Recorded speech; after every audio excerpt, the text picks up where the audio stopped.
Bonjour à tous, bienvenue sur Actu Matin ce matin. Aujourd'hui, on va s'intéresser à une actualité assez particulière liée à la sécurité. Il y a un mode désormais en vogue, sinon de plus en plus en vogue. Au Bénin, l'enlèvement avec réclamation de rançon. Je ne sais pas si vous l'aviez remarqué.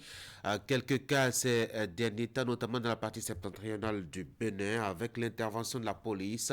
Sommes-nous là devant un nouveau phénomène et qu'est-ce que cela implique comme conséquence sur la tranquillité et la sécurité des Béninois? On va dire deux mots à ce sujet. Puis on va évoquer, mettons, ces mauvaises nouvelles qui frappent le monde des médias au Bénin, des professionnels des médias qui meurent en série. Doit-on s'inquiéter ou c'est le cours normal des choses? On va interroger un peu les causes de leur décès en série ces derniers temps. Au niveau de la rubrique économie avec Jacques Degbé qui sera en ligne depuis Parakou, on va évoquer la question de la pauvreté. Vous savez, il y a un seuil à partir duquel on établit clairement si on est ou pas en face d'un cas de pauvres ou de pauvres extrêmes. Alors, les éléments ont été revus à la hausse. Qu'est-ce qui peut expliquer cela et quels sont les changement que cela induit désormais? Notre spécialiste économie nous dira deux mots à ce sujet. N'oubliez pas les autres rendez-vous quand on est mercredi matin. On aura en tout cas notre magazine tout à l'heure à suivre sur la fabrication du pain à base de manioc. On dira deux mots aussi dans l'actualité, au sujet de l'actualité, dans le bulletin de l'information avec Ingrid Day. Mais tout de suite, je vous propose qu'on aille voir ce que nous relaient ce matin les journaux à travers leur une. C'est la une des journaux. Bienvenue à tous.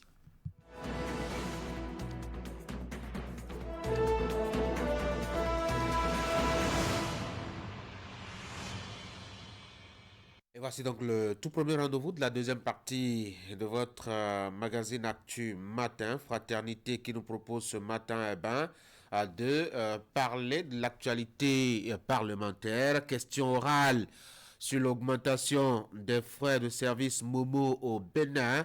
Le gouvernement se justifie en attendant de convaincre les députés. Bientôt, chagrin d'amour se reconstruire après une déception amoureuse. Comme Lankwasi, psychologue, clinicien et thérapeute de couple, il a confié à Fraternité que la douleur amoureuse réveille souvent des blessures plus anciennes. Est-ce que vous avez besoin de guérir de votre déception amoureuse éventuellement? Eh bien, achetez Fraternité Élysée. Lisez aussi et découvrez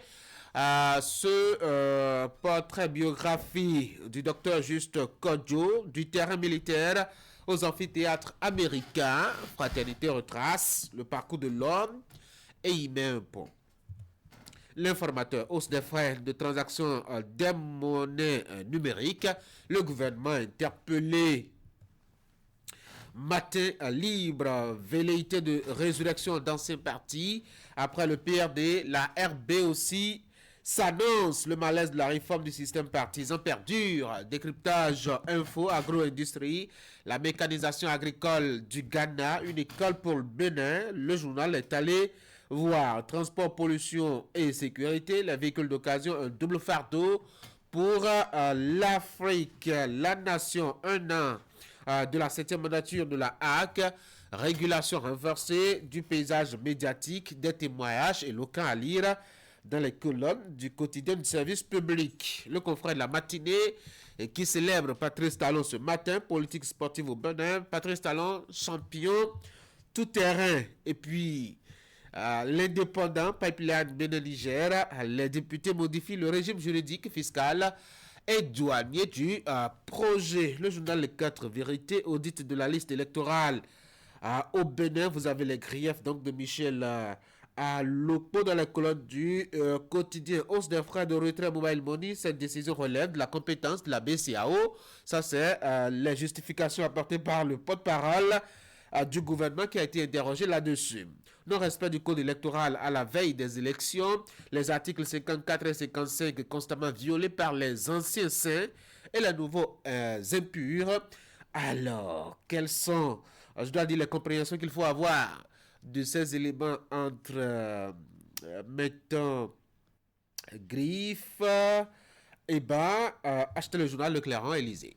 Le journal Visa Info, tractation politique pour les élections de 2026, où se situe Maître Adrien Mbeki et le PRD, Bénin Intelligent, Climat et Développement Durable. Le monde en conclave à l'université d'Abomey Calavi, hausse des frais mobile money. Une mesure est justifiée, prise sans consultation préalable.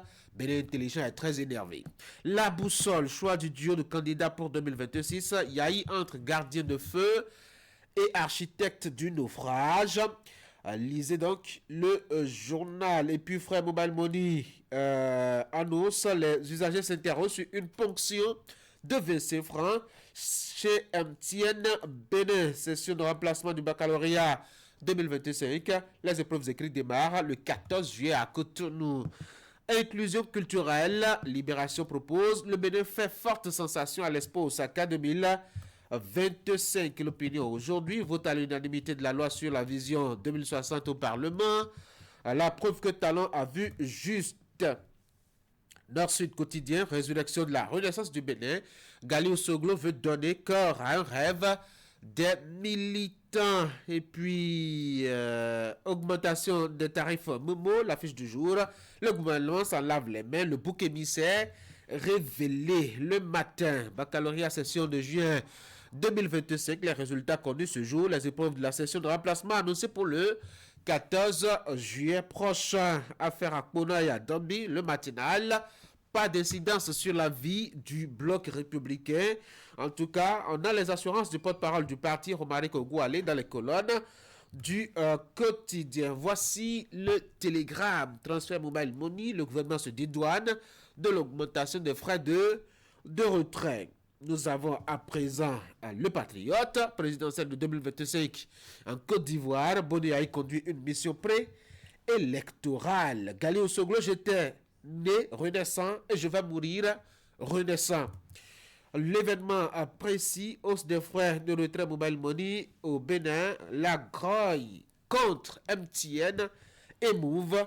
Le gouvernement se dédouane. L'économiste, filière Anacan au Bénin, un levier stratégique de l'économie en quête de transformation. Le Soleil Bénin Info, animation de la vie politique et fin de mandat de Patrice Talon, l'UPR et le BR, chacun face à ses démons.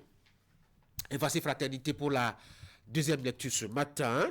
Questions orales sur l'augmentation des frais de service Momo au Bénin. Le gouvernement se justifie en attendant donc de convaincre les honorables députés chagrins d'amour se reconstruire après une déception amoureuse. Coleman Kwasi, lui, il est psychologue, clinicien et thérapeute de couple. Il note que la douleur amoureuse réveille souvent les blessures les plus anciennes. Et puis, retrouver dans les colonnes du journal qui paraît à Ménoté, eh bien, le portrait et le parcours d'un homme atypique, docteur Juste Kodjo, politologue béninois, du terrain militaire aux amphithéâtres américains, un pont. C'est l'homme qui a déposé les armes au Bénin pour aller enseigner aux États-Unis. Voilà ce qu'on peut retenir de la une des journaux ce matin dans les colonnes de Fraternité. Cet hommage justement rendu à un des nôtres, professionnel des médias émérites, avec un parcours assez intéressant. Il s'appelle Philippe Rado. Il est décédé récemment. Le juste s'en est allé, c'est plein. Mettons la réflexion dans les colonnes de Fraternité ce matin à la page 2 notamment. L'encre a lâché la plume, j'ai perdu un soutien. C'est un hommage à un grand homme qui a formé plusieurs générations de journalistes au Bénin. Achetez le quotidien, découvrez qui c'est. Philippe Rado. Et puis, cette question orale du gouvernement, justement, du Parlement, pardon, au gouvernement, à propos de la hausse des frais de retrait, notamment au niveau des services Momo au Bénin.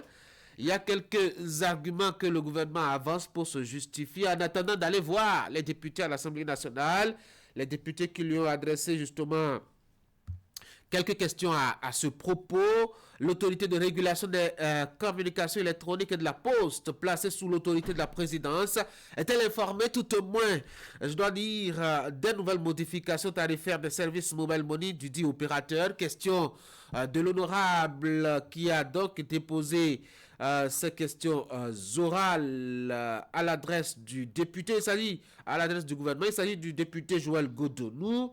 Vous pourriez découvrir un peu les autres questions qu'il a adressées au gouvernement dans les colonnes de fraternité ce matin. Découvrez aussi quelques conseils si éventuellement vous traversez une passe liée au sentiment et à l'amour. On peut se reconstruire, mais comment ça peut se faire après une déception amoureuse? Sur les pages 4 et 5, Fraternité donne la parole non seulement à des spécialistes thérapeutes, mais aussi à des victimes qui témoignent du chagrin d'amour. Achetez donc le quotidien et découvrez aussi celui dont je vous parlais tout à l'heure, le portrait de Dr Juste Kodjo, politologue. Il est passé des armes, puisqu'il était militaire, à l'enseignement dans les amphithéâtres américains. Alors, comment ça s'est passé la métamorphose et la transition? Fraternité est allé découvrir avec son article portrait. Et puis, la réflexion qui est en cours profondément à l'université d'Abomey-Calavi, c'est pour voir quel est le lien entre le climat et le développement durable. Les experts sont venus d'un peu partout du monde et de l'Afrique aussi. Ils ont commencé les réflexions depuis, mettons, hier, mardi 8 juillet 2025, à l'université d'Abomey-Calavi. On va passer à l'acte 2 d'actu matin. Ce matin, au niveau de la deuxième partie, c'est le bulletin de l'information avec Ingrid. Ingrid, bonjour. Oui, bonjour Tanguy et bien bonjour à tous. Et je vous en parlais, et le bulletin s'ouvre par là. Climatologue, géographe, agronome, économiste, sociologue, touriste et expert en aménagement du territoire échangent depuis hier sur les risques, catastrophes et stratégies d'adaptation et de résilience pour affronter ces fléaux. Ainsi se décline donc l'objectif du 38e colloque de l'Association internationale de climatologie qui abrite l'université d'Abomey-Calavi. Qu'est-ce qu'ils se sont dit à ce rendez-vous-là? On va donner la parole à quelques acteurs dans un reportage que vous aurez à suivre. Pendant ce temps, les acteurs de l'Agence béninoise du médicament et des autres produits de santé, eux, examinent les lignes directrices des fonctions réglementaires de l'ABMED en vue de sa validation. À leur côté, pour mieux mûrir les réflexions, la Fondation Bill et Melinda Gates, les travaux qui s'étendent sur 5 jours s'inscrivent dans la vision du gouvernement à créer un environnement favorable au développement de l'industrie pharmaceutique locale. Voici le bulletin.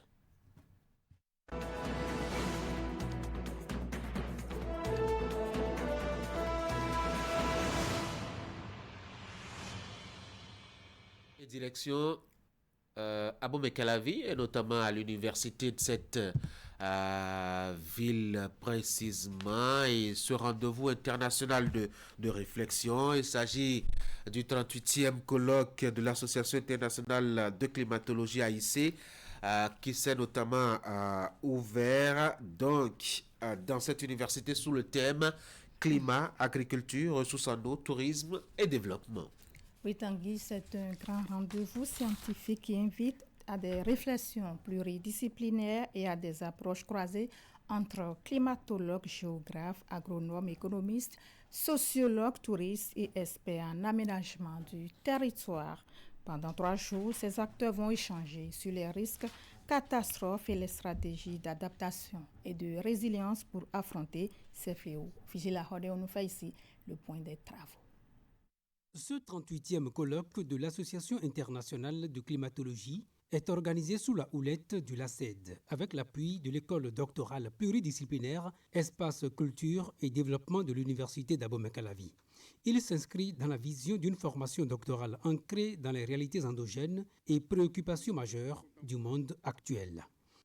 Le thème retenu, climat, agriculture, ressources en eau, tourisme et développement, traduit la nécessité d'aborder les enjeux climatiques de manière holistique. Dans un contexte mondial marqué par l'aggravation des bouleversements climatiques, la recherche académique se révèle plus que jamais indispensable. Il ne s'agit plus de viser uniquement le progrès social et économique, mais d'inscrire désormais nos ambitions dans le respect des limites écologiques et des équilibres naturels. Ce 38e rendez-vous de l'AIC se tient dans la continuité de la précédente édition tenue en juin 2024 à Paris pour promouvoir les échanges scientifiques entre chercheurs et acteurs de développement. Des acteurs qui se réunissent pour 3 jours autour du climat, de l'agriculture, des ressources en eau, du tourisme et du développement comme axes majeurs et prioritaires du gouvernement. Cela dénote de l'importance non seulement de la thématique choisie, mais également de l'intérêt pour le développement de notre pays. Il est important que nous puissions échanger sur les risques et les catastrophes et les stratégies d'adaptation et de résilience pour faire face durablement à ces catastrophes. Cette rencontre offre ainsi à ces acteurs une occasion de croiser les expertises et de faire émerger des solutions transversales audacieuses et solidaires dans un monde en perpétuelle recomposition. Vous savez, la finalité de tout colloque, c'est la mise en place d'outils d'aide à la décision. Proposer des stratégies aux décideurs pour mieux gérer et durablement les espaces qui leur sont confiés. Les thématiques de ce 38e colloque de l'AIC aideront donc le Bénin à avoir des outils pour une bonne gestion de son espace. Et on passe maintenant à l'atelier de validation des lignes directrices des fonctions réglementaires de l'Agence béninoise du médicament et des autres produits de santé. L'objectif de cette rencontre est d'examiner et de valider les documents préparés dans une approche participative mobilisant les directions techniques de l'ABMED, les parties prenantes nationales et les partenaires nationaux. Reportage. L'atelier de validation des lignes directrices de l'Agence béninoise du médicament et des autres produits de santé, ABMED, s'ouvre ce lundi ici à Cotonou. Il constitue une étape stratégique dans la perspective de l'atteinte du niveau de maturité 3 tel que défini par l'Organisation mondiale de la santé. Pendant toute cette semaine, nous aurons à parcourir les projets de lignes directrices de 6 fonctions réglementaires, à savoir la surveillance du marché, les essais cliniques, la vigilance, l'homologation, l'octroi des licences et le système national de réglementation. Nous travaillerons selon une méthodologie alternant travaux de groupe et plénière afin d'avancer de façon harmonieuse et consensuelle dans la validation de ces documents. Cet atelier est organisé avec l'appui financier et technique de la Fondation Bill et Melinda Gates, en partenariat avec l'OMS et l'Autorité de régulation du secteur de la santé. Dans le cadre de ces attributions, l'ABMED exerce les fonctions réglementaires essentielles telles que définies par l'OMS à travers son outil d'évaluation institutionnelle, le Global Benchmarking Tool.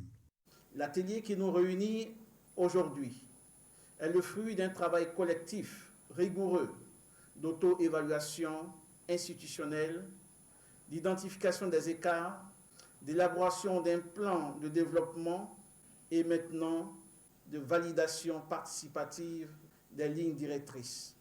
Le chemin vers le niveau d'excellence est exigeant. Le travail qui nous réunit aujourd'hui est déterminant.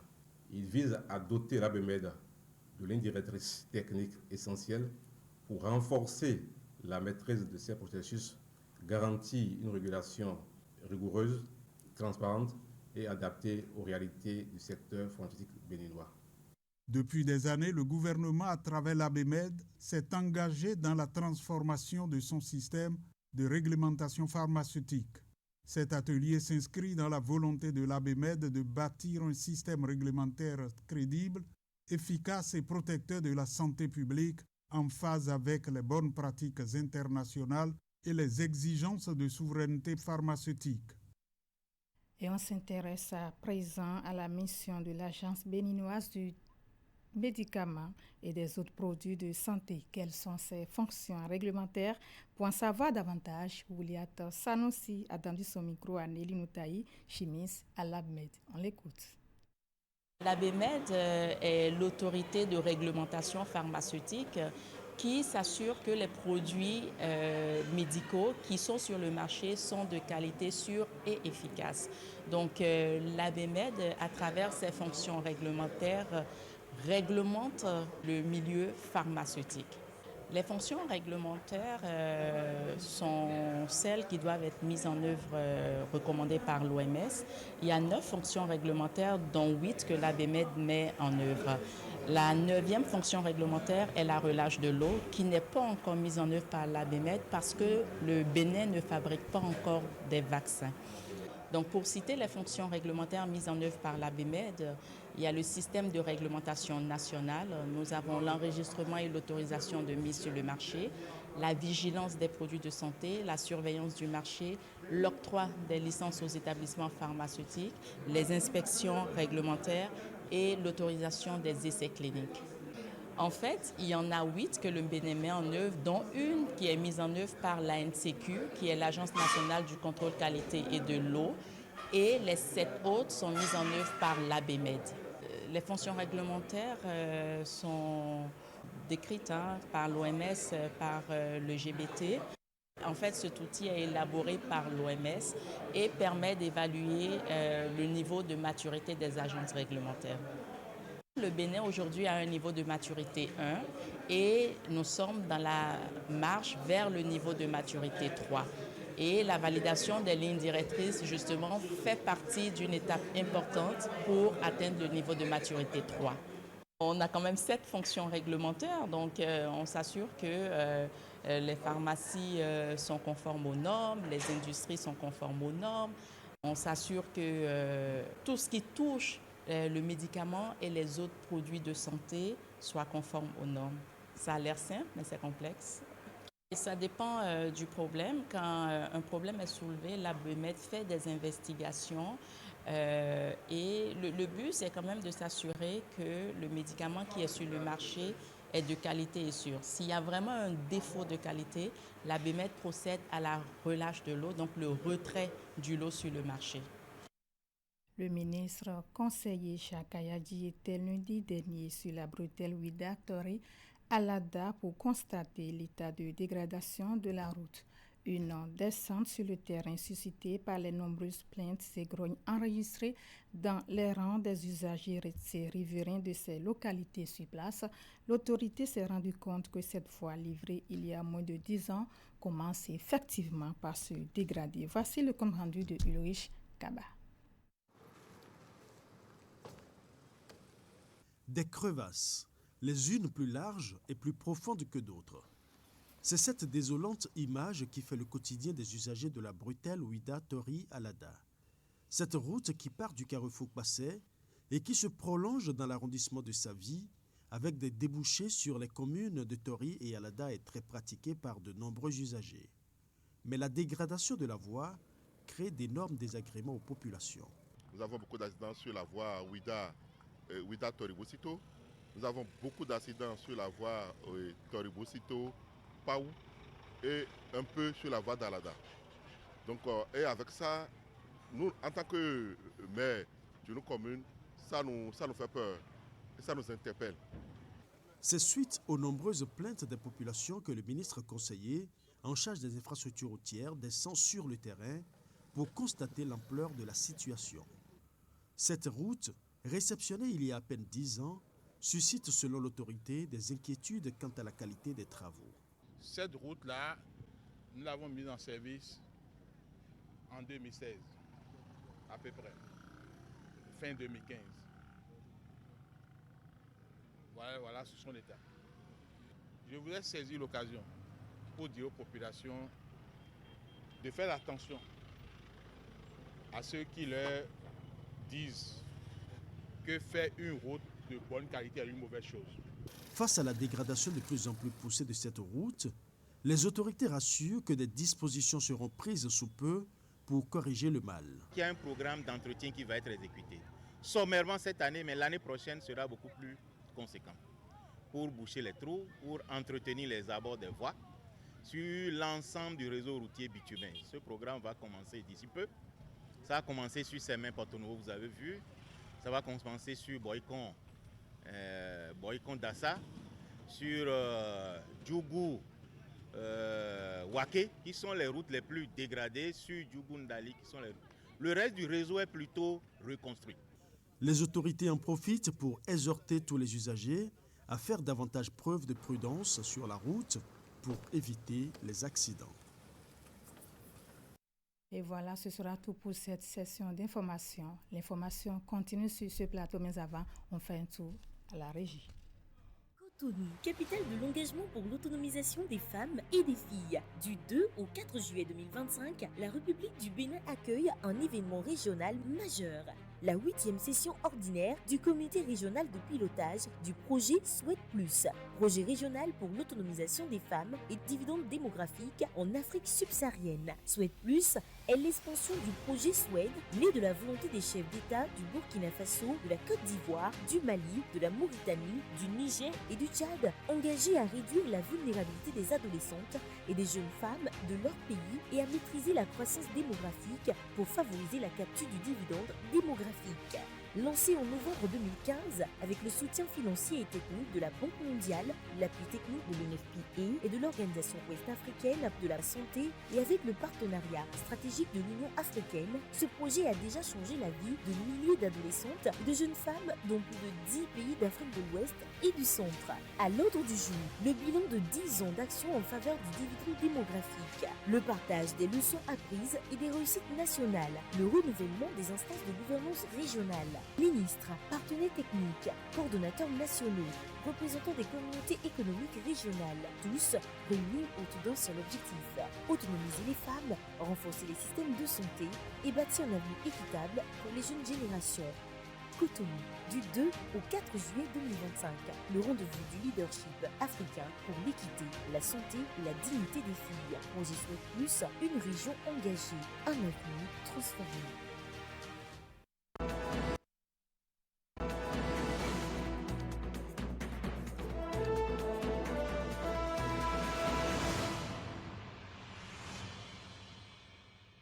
Et vous l'avez compris, donc, nous sommes à l'étape des informations sportives avec Candide Roueto. Candide, bonjour. Bonjour. On va parler football pour commencer avec cette compétition planétaire qui a commencé il y a quelques semaines, la Coupe du Monde des clubs.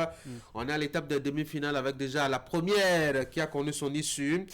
Hier, on connaît déjà donc la première équipe qui a été qualifiée pour la finale. C'est Chelsea Football Club qui va disputer la finale de cette édition de la Coupe du Monde des clubs. L'équipe anglaise s'est imposée par un score de 2-0 à l'équipe brésilienne hier qui arrête donc sa compétition au niveau du carré d'as. Et donc aux portes de la finale, score à l'arrivée, 2-0 en faveur de Chelsea. Tanguy, une affiche qui était très très ouverte hier avant le coup d'envoi, mais à l'arrivée, les Brésiliennes n'ont pas su tenir tête à l'équipe anglaise.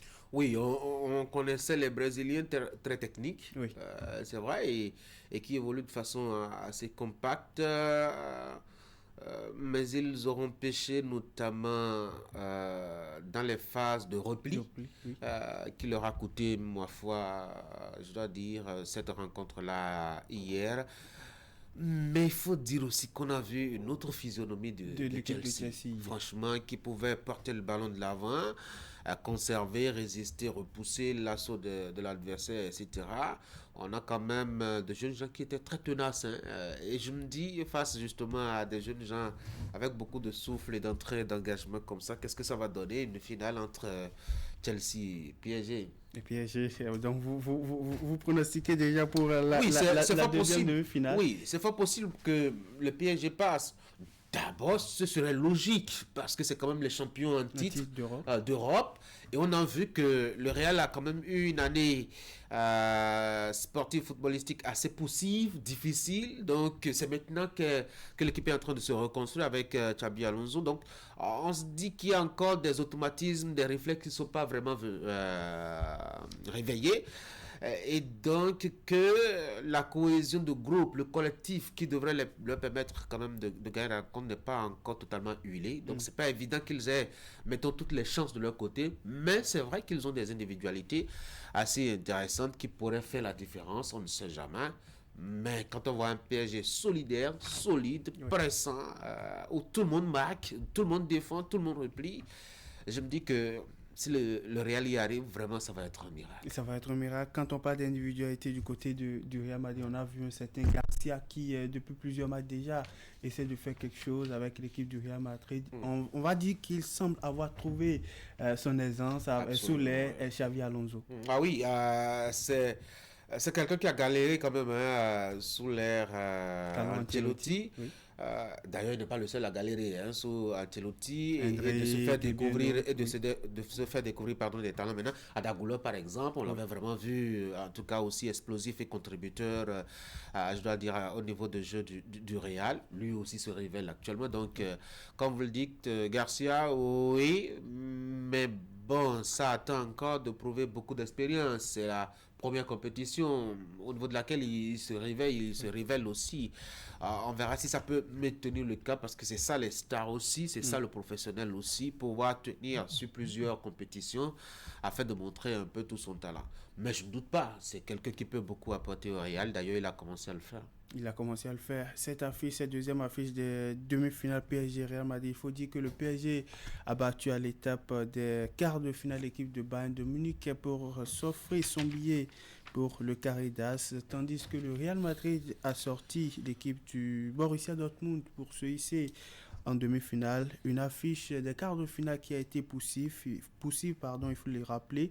Le Real Madrid qui s'était imposé par un score de 3-2, ce qui montre encore la difficulté dans laquelle le Real Madrid est depuis plusieurs matchs déjà, et il n'y a pas encore cette cohésion de jeu, ce collectif qui va véritablement convaincre sur le plan international, qui n'a pas encore été trouvé du côté du Real Madrid.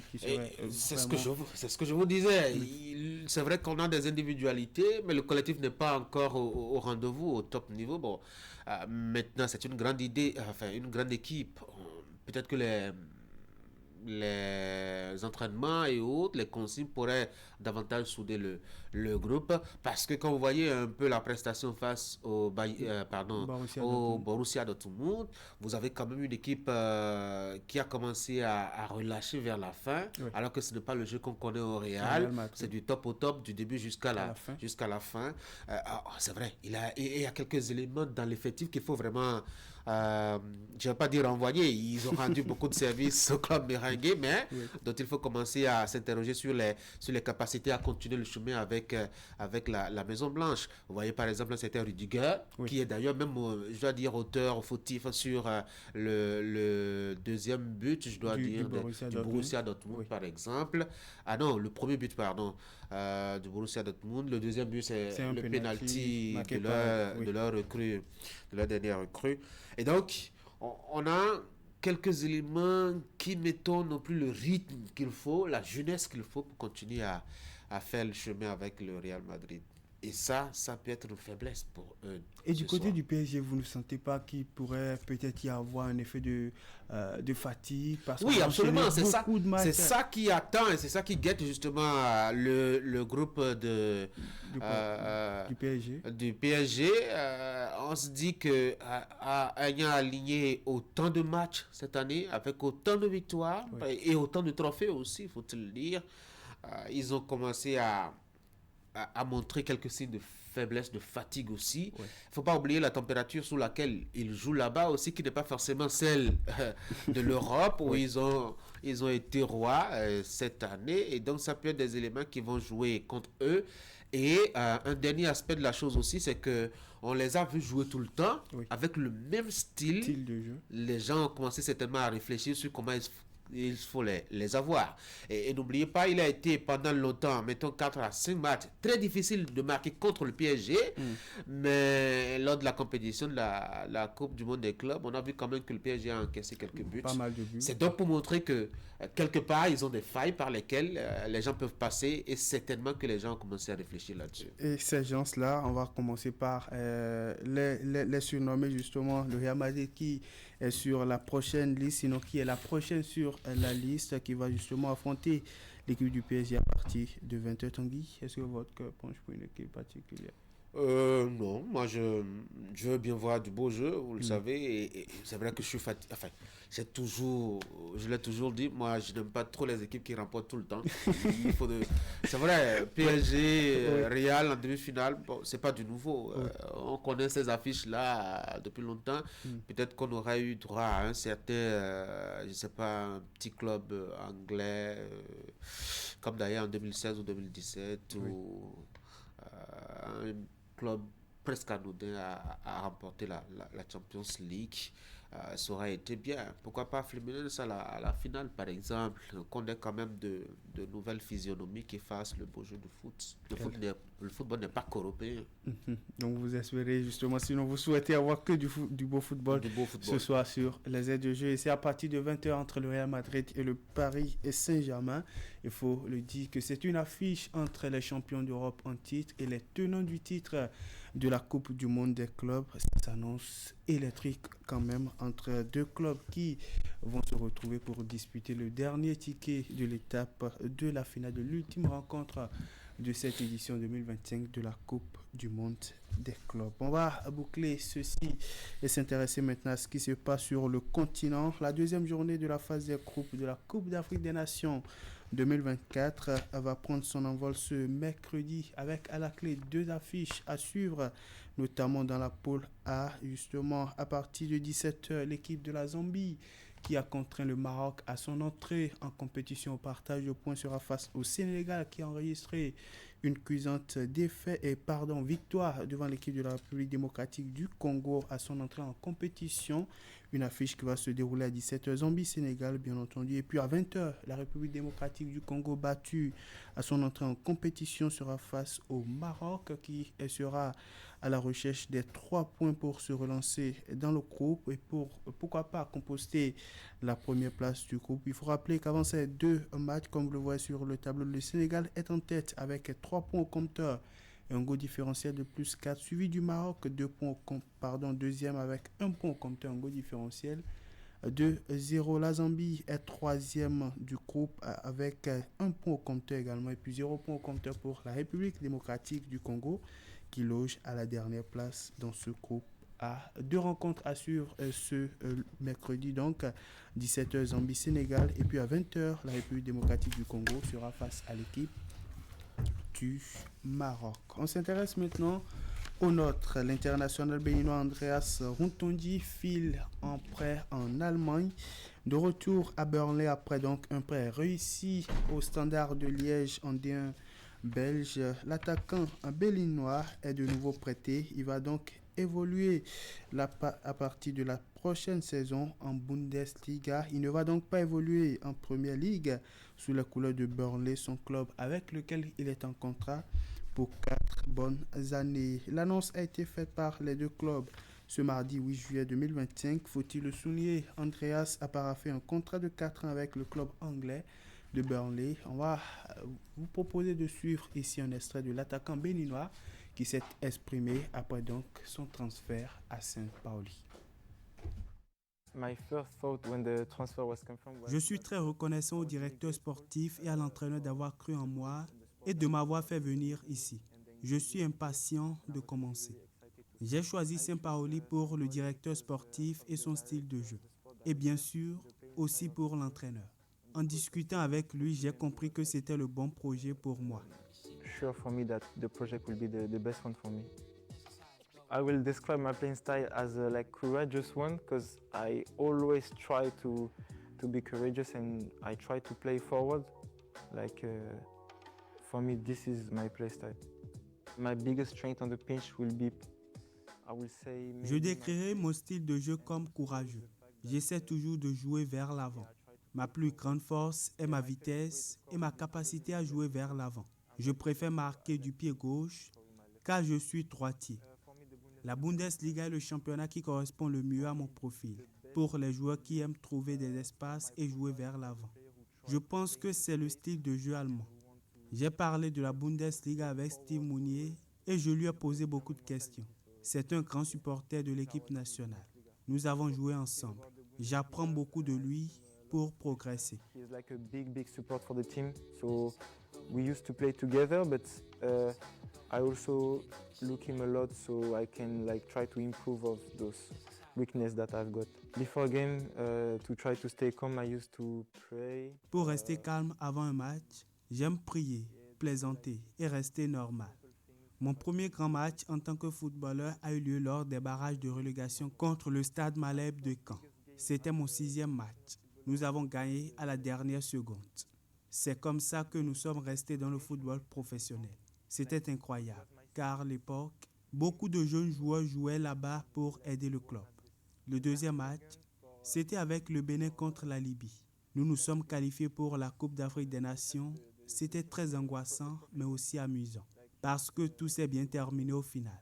Jouer pour l'équipe nationale est un grand honneur. J'en suis très fier. Ma mère est portugaise et mon père béninois. Je voulais jouer pour le Bénin, c'était clair.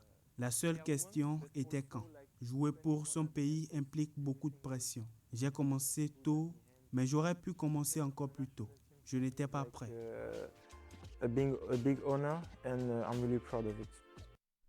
Voilà donc les premiers mots de l'international béninois attaquant qui va désormais évoluer sinon à partir de la saison prochaine sous le couleur de Saint-Pauli en D1 allemande, la Bundesliga pour être plus précis. Il rejoint donc le capitaine des Guépards, Steve Mounier, qui lui évolue du côté du FC Augsbourg depuis la saison écoulée. Il faut dire que Andreas Rontondi avait paraphé un contrat de 4 années. La saison écoulée avec le club du FC Burnley qui évolue en temps en Championship. Mais au terme de la saison 2024-2025, le club a fait sa montée en Premier League et donc va évoluer à partir de la saison 2025-2026 en Première Ligue anglaise. Et donc pour son retour dans le club après son prêt en D1 belge du côté du Standard de Liège, l'attaquant béninois est de nouveau prêté. Il ne va donc pas évoluer la saison prochaine en Première Ligue comme beaucoup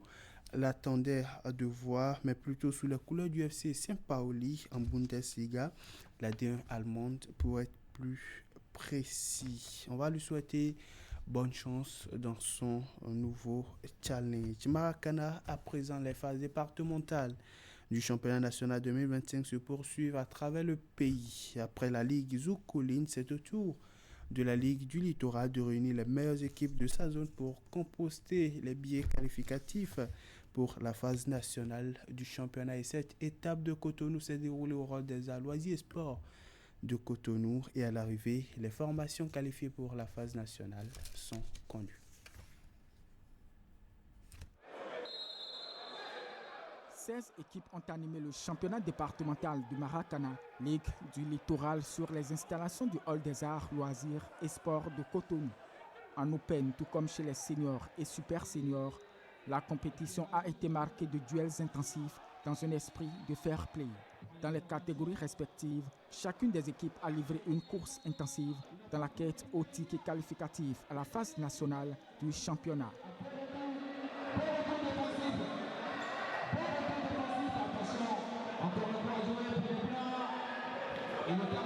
Chez les juniors, les joueurs de Pyramide Maracana Club réussissent à survoler la concurrence. Ils s'offrent une victoire 2-0 en finale devant Assoum Dewenu et s'adjugent le trophée. Maracana Club de l'Amitié s'en sort avec un doublé. Dans les catégories super senior et senior, l'équipe de MCA touche le Graal au terme de finale disputée jusqu'aux fatidiques séances des tirs au but. Je me sens très heureux. Si mes petits n'avaient pas été disqualifiés, on allait faire le triplé. Comme on le dit, seul le travail paye. MCA, c'est plus qu'une famille, c'est une institution. Ce coup double permet aux équipes de Maracana Club de l'Amitié de se qualifier pour la phase nationale dans les catégories seniors et super seniors. Par ailleurs, les jeunes joueurs de Pyramide Maracana Club s'offrent aussi leur billet pour l'étape nationale. J'ai remercié tous les clubs et toutes les équipes, tous les présidents de clubs, tous les athlètes, naturellement tous les membres du comité exécutif de la Fédération béninoise Maracana, qui a à sa tête le président Nassirou Saka. Aujourd'hui, il n'y a pas de vainqueur, il n'y a pas de vaincu. C'est la FEBEMA et c'est le Maracana qui gagne. Ainsi, au nom de la CFA, la convivialité, la fraternité et l'amitié, je voudrais appeler les uns et les autres à se serrer les coudes pour qu'on fasse de notre discipline que nous aimons aussi tant, n'est-ce pas, une discipline noble, aimée, n'est-ce pas, dans tout le Bénin. La vulgarisation du Maracana sur l'ensemble du territoire national se poursuit à travers les phases départementales. La vision est claire, faire jouer tout le monde afin de détecter les meilleurs pour mieux défendre l'étendard du Bénin à l'international. On s'intéresse maintenant à la discipline de la balle orange dans le cadre de la participation du Bénin au FIBA 3 contre 3 Women's Series Stop de Bucarest. Les joueuses locales ont finalement obtenu leur visa et sont prêtes pour la compétition. Il faut dire que le Bénin sera représenté à cette compétition par le quatuor Véronica Keita qui évolue du côté du club au Rwanda, Precious Chukwuka, Christelle Wessou et Malikat Osseni. L'arbitre international FIBA 3 contre 3 Silver Ongweji devrait aussi siffler lors du tournoi. Avant ce challenge à Bucarest, il faut dire que les Amazones vont dérouler un stage de préparation dans la capitale française avant donc la FIBA 3 contre 3 Women's Series Stop de Bucarest qui va se dérouler du 11 au 13 juillet 2025. Pendant ce temps, les Guépailles Amazon U16 de la sélection nationale de basketball vont prendre part aux qualifications zone 3 FIBA Afrique U16 à Monrovia du 10 au 16 juillet 2025, ceci face à la Côte d'Ivoire et au Libéria pour une place à l'Afro-Basketball U16 2025 de Kigali, Rwanda. Le challenge va se dérouler en format aller-retour dans les catégories respectives. Le premier au classement à l'arrivée se qualifie directement pour le rendez-vous de Kigali 2025. Après donc une bonne préparation à Porto Novo marquée par des matchs amicaux, les U16 béninois sont déjà à Monrovia, partis donc de Porto Novo ce mardi 8 juillet. En matinée, la délégation béninoise est bien arrivée à Monrovia à 17h45 après donc un vol via Lomé et une escale à Accra au Ghana. On va finir avec le taekwondo, justement le tour d'horizon de ce matin. La fédération béninoise de ce sport, de ce art martial a donc organisé le week-end écoulé un camp d'entraînement national marqué par diverses activités. Un training camp national de taekwondo dirigé sous l'égide de la Fédération béninoise de taekwondo en collaboration avec le ministère des Sports du Bénin qui a réuni les différents acteurs de la discipline autour d'un objectif commun, celui du renforcement des liens de transmission de flambeaux et de préparation de l'avenir de la discipline au Bénin. Et pour l'occasion, la Fédération béninoise de taekwondo a signé une convention de partenariat avec la Fondation Siakado, reconnue pour son expertise dans la forte promotion des valeurs du taekwondo en Côte d'Ivoire. Ceci en vue donc de l'accompagnement du taekwondo béninois et dans un élan de reconnaissance, 4 grands maîtres béninois ont été honorés au cours de ce camp pour la remise d'attestation par une remise d'attestation et de ceinture noire 6e d'Anne Koukion. Il s'agit entre autres de Eric Azando, Jacques Noutaï, de Dacosta Marius, Florent et Colonel Cassien Digla. Des équipements de pratique de taekwondo ont aussi été remis aux différentes ligues régionales de la Fédération béninoise de taekwondo pour une continuité dans l'apprentissage et dans la promotion de la discipline un peu partout au Bénin. Ce fut également l'occasion de belles séquences spectaculaires de démonstrations techniques justement assurées par les délégations béninoises et ivoiriennes qui ont enchanté le public par leur maîtrise et leur synchronisation suivie donc de la transmission de flambeaux à la jeune génération par le grand maître Pierre Okudjobi pour les inviter à maintenir donc le flambeau du taekwondo au Bénin. Allez Tanguy, ce sera tout pour l'espoir ce matin. Merci beaucoup à vous, Candide Roumatin, pour ce tour d'horizon de l'actualité des sports. L'aventure avec vous, en tout cas pour cette semaine, va s'arrêter ici. Demain, vous verrez Eric Gaden par ici pour vous accueillir et partager avec vous les nouvelles sportives. D'ici et d'ailleurs certainement faire le point aussi de la deuxième demi-finale de la Coupe du Monde des clubs. Rendez-vous à 20h justement pour y assister. La rencontre va opposer le Real, faut-il le rappeler, au Paris Saint-Germain, le club français champion en titre d'Europe actuellement. Oui. Bonne journée à vous. Merci, pareil à vous. Merci. Mesdames et messieurs, voici maintenant notre magazine de ce matin. Je vous emmène découvrir du pain fabriqué à partir de la farine de manioc. Et quand je vous parle de pain, ne vous imaginez surtout pas ce que les Occidentaux, en tout cas, consomment comme pain. Mais il s'agit aussi de pain de chez nous, à la traditionnelle, avec notamment de la farine de manioc cuite à la vapeur. Comment ça se passe? Nous sommes allés à Dion découvrir avec une bonne dame qui en a fait son métier depuis plus de 25 ans. Découvrez.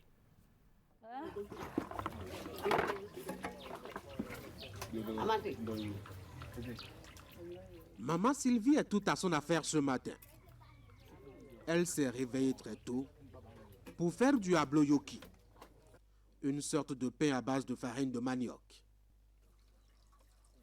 La veille, elle a déjà acheté la principale matière.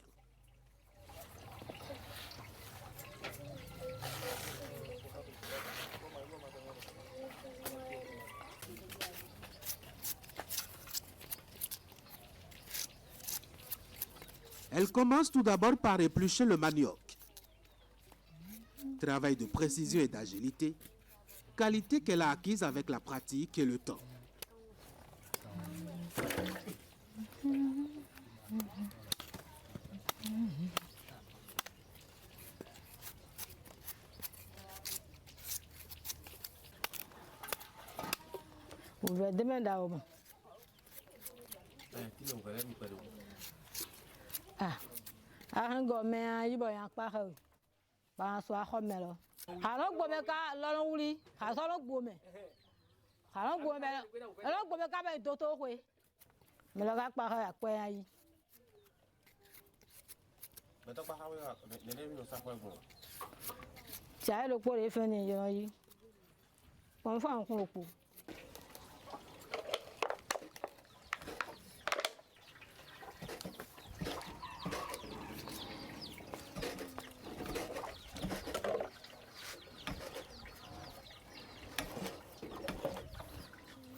Après cette phase, le manioc épluché passe au lavage à grande eau et à l'éponge.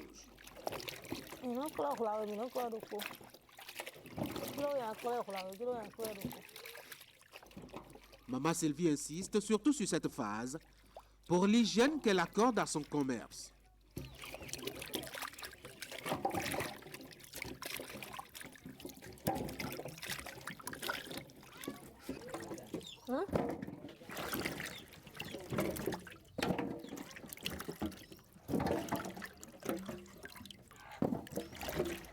Après le lavage, le manioc passe à la machine.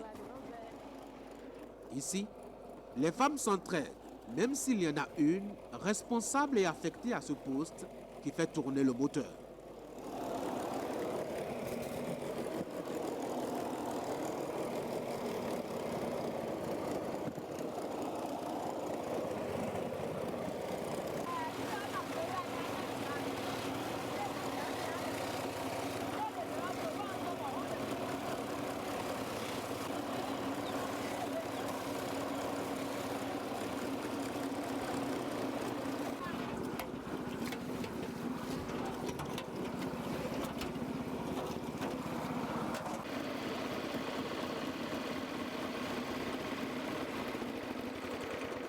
Enfin, le bruit s'arrête. Dans la bassine, de la pâte recueillie en lieu et place des tubercules. Il faut y aller très vite Et Maman Sylvie va extraire la sève contenue dans la pâte grâce au dispositif de pression.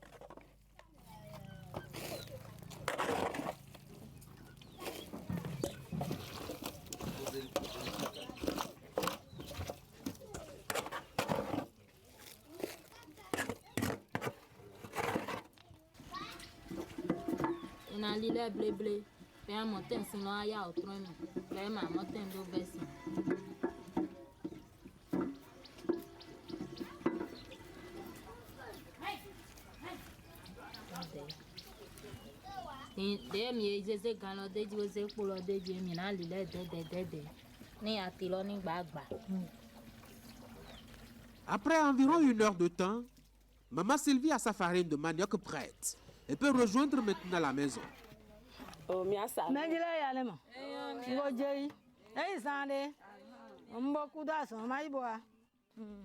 Il n'y a pas de temps à perdre.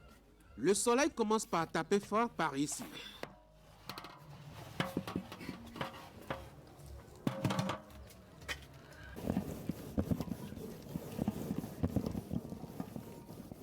La farine ramenée est d'abord tamisée.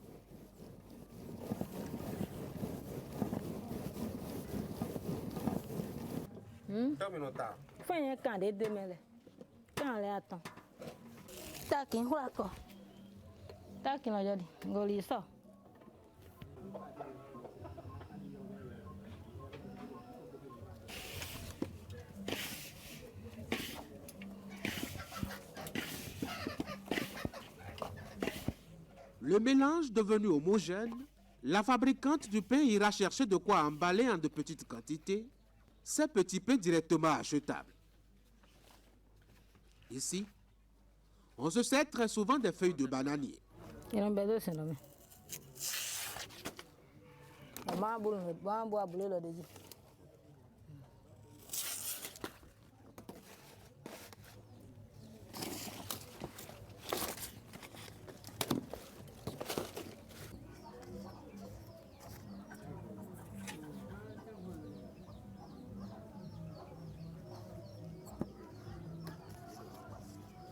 Ne ye mambro ye mo ne ebi ne unkendo no sien mo ci kankan mo yo kan odu me mo sin dem ne sin dem ne unkendo e no sien e mo bo si mo yo do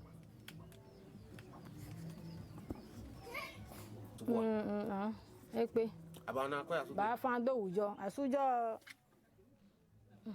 na nyane bo na so yob hai asile so ya na kwadi bo na dia na kwadi ya kwalon jira mi na de ga be aso me de so no jira ya to kome ga na sahi no jira ki na gbe gala wa no ya hi o do de ni gbe ko o do de gbe ko be jano blo no blo mo so garigo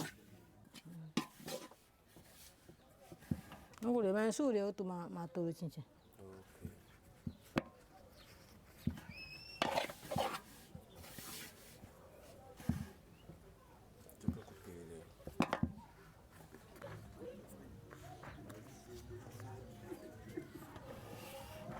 Pour éviter que la chaleur s'échappe par les bords, Maman Sylvie forme des bourrelets avec les feuilles de bananier.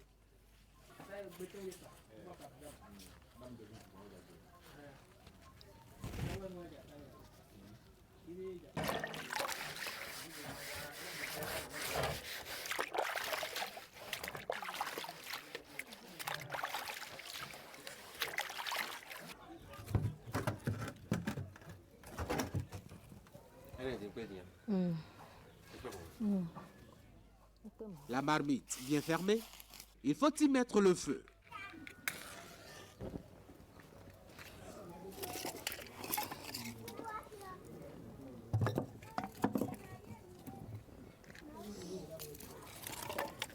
Aussi bien dans le foyer en bas que sur la marmite. C'est pour maximiser la chaleur à l'intérieur de la marmite, explique notre spécialiste.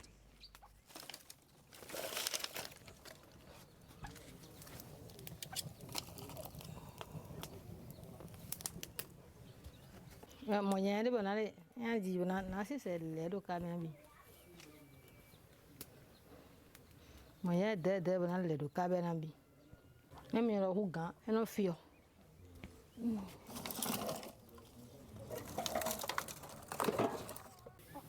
Là, kaka, ne ambi ya ibile na obi. Ah, ibile de kono. Était. Gardé ainsi pendant 1h30 environ, le pain est prêt pour être sauté du feu.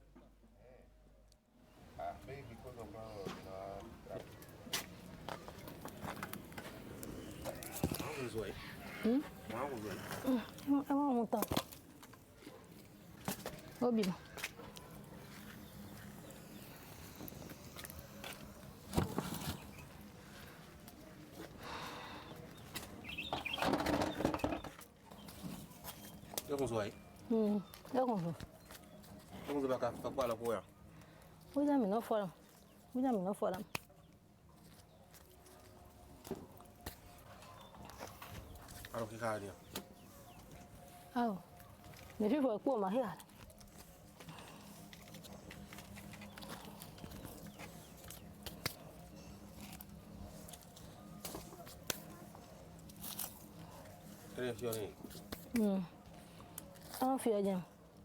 Non fia le ci vuole gba mo ba po.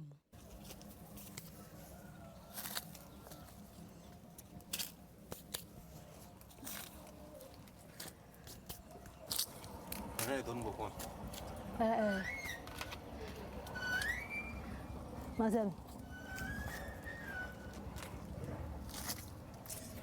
Oh, c'est chaud, hein? Mazem ragami.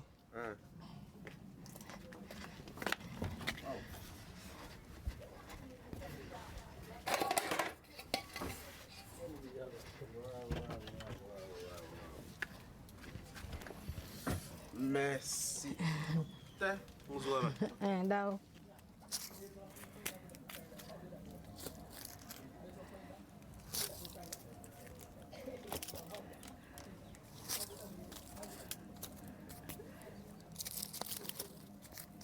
Vita mwana.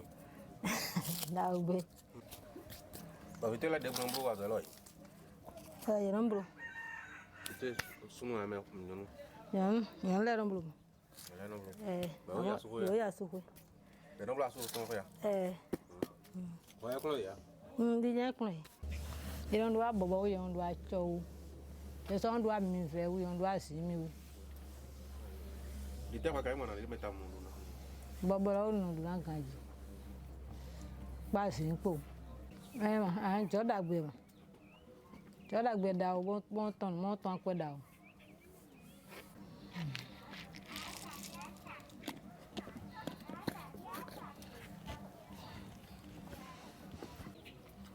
And then was no legend abioma. Nabio Martin. They don't fear Babia Martin, they don't leave. Bogambio or hard in a panel. Babio send me on that door. So I'm not think them. Be back more. Mais on blow so cool. Pour un capital d'environ 10 000 francs CFA, Maman Sylvie tient son commerce sur une semaine.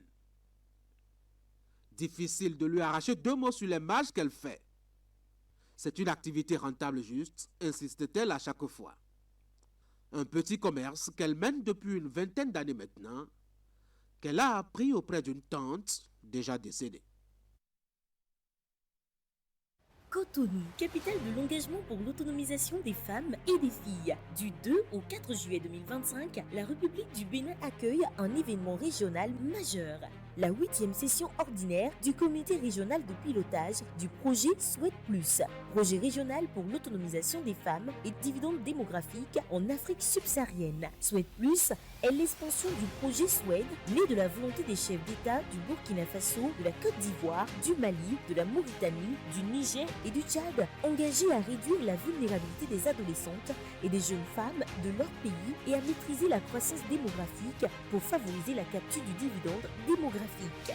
Lancé en novembre 2015 avec le soutien financier et technique de la Banque mondiale, l'appui technique de l'UNFPA et de l'Organisation ouest-africaine de la santé et avec le partenariat stratégique de l'Union africaine, ce projet a déjà changé la vie de milliers d'adolescentes et de jeunes femmes dans plus de 10 pays d'Afrique de l'Ouest et du Centre. À l'ordre du jour, le bilan de 10 ans d'action en faveur du dividende démographique, le partage des leçons apprises et des réussites nationales, le renouvellement des instances de gouvernance régionale, ministres, partenaires techniques, coordonnateurs nationaux, représentants des communautés économiques régionales, tous réunis autour d'un seul objectif, autonomiser les femmes, renforcer les systèmes de santé et bâtir un avenir équitable pour les jeunes générations. Cotonou, du 2 au 4 juillet 2025, le rendez-vous du leadership africain pour l'équité, la santé et la dignité des filles. Projet Souhaite Plus, une région engagée, un avenir transformé. Vous avez toujours fait attention aux détails. Pour vous, la qualité ne se négocie pas quand il s'agit de votre bien-être. Leader Pressing, votre partenaire de tous les jours, toujours aux petits soins pour maintenir vos habits au top niveau. De nouvelles machines pour plus de rapidité, quel que soit le volume. De nouvelles boutiques pour être plus proche de vous. Leader Pressing, l'efficacité à un prix imbattable.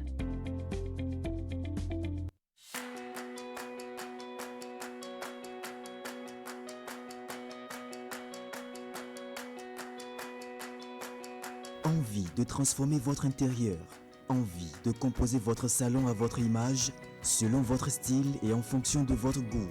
Besoin de créer de l'espace dans votre salon, votre salle à manger ou même dans votre chambre à coucher. Et si l'inspiration vous attendait juste ici?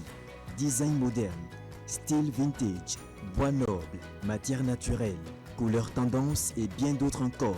Bienvenue chez N Meubles Déco, votre destination incontournable pour des meubles et des objets décoratifs uniques, directement importés d'Allemagne. Chez nous, vous allez trouver des salons, des salles à manger, des lits, des meubles de bureau. La particularité, c'est que le client peut lui-même composer ses articles. On n'impose pas notre composition. Donc vous pouvez venir voir un ensemble de tables avec salle à manger. Vous pouvez prendre juste la table ou juste les chaises. Des canapés confortables, des tables élégantes, des objets déco-tendance, il y en a pour tous les styles et tous les budgets. Rendez-nous visite à Calavi en quittant Kota pour Cotonou, 7e rue après la clôture de SOS au bord du goudron et dans notre showroom à Wologede, rue de la pharmacie Éternité. Nous sommes ouverts du lundi au samedi de 10h à 20h. Maintenant, pour des clients privilégiés qui veulent être traités comme des privilégiés, nous pouvons accorder nos horaires. Contact +229 01 61 09 09 09 ou le +229 01 61 90 91 92. Notre adresse email nmeubledeco@hotmail.com. Vous pouvez également nous joindre via nos réseaux sociaux.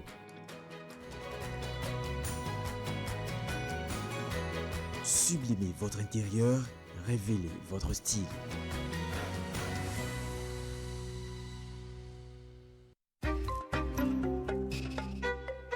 Le Gaiman est un acteur cybercriminel qui utilise illégalement les nouveaux systèmes informatiques pour soutirer de l'argent aux paisibles citoyens en les escroquant ou en les volant. Une telle activité est une infraction à la loi et est passible de sanctions contre les acteurs et leurs complices, parents, amis, religieux, spiritualistes et charlatans. Ne soyons pas naïfs. Il n'y a pas de réussite sociale sans effort.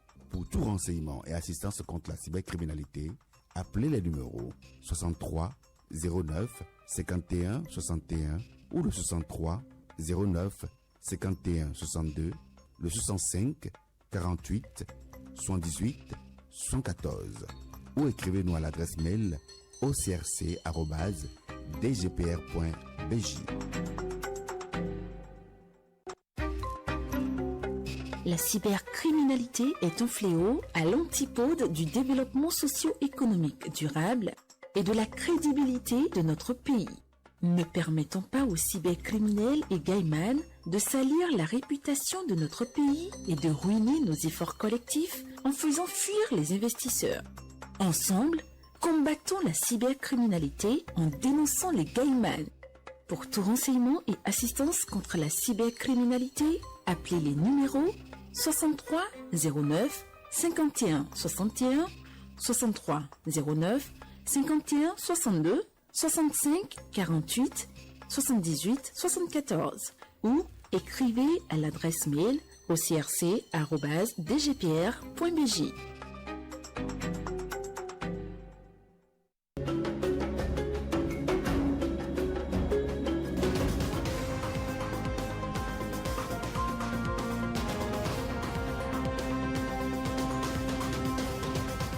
Bienvenue à votre rendez-vous hebdomadaire d'analyse donc de l'actualité. Je suis avec mon fidèle compagnon Anissé Carlos Oké, bonjour. Bonjour Tanguy. Il y a 35 ans, effectivement, en 19 février 1990, démarrait la grande réunion nationale politique. Qu'est-ce qui a bien pu expliquer que malgré qu'on a eu d'abord des appréhensions au départ, puis après ces questions préjudiciables, etc., qui ont été évoquées par la suite, qu'on ait pu quand même tenir la barque jusqu'au bout? Je pense qu'il y a eu beaucoup de dialogue derrière le rideau. Et ça, j'ai l'impression que ça nous manque aujourd'hui énormément. Il y a eu beaucoup de dialogue derrière le rideau. Parce que le dialogue qui fonctionne, les échanges qui fonctionnent ne se font pas sur la place publique. Un chef d'État, qu'il soit actuel, ancien ou je ne sais, ou futur, il a la liberté totale de se prononcer. Lorsque un ancien président s'exprime sur un sujet quelconque, même si c'est pour féliciter son successeur, il crée des frustrations.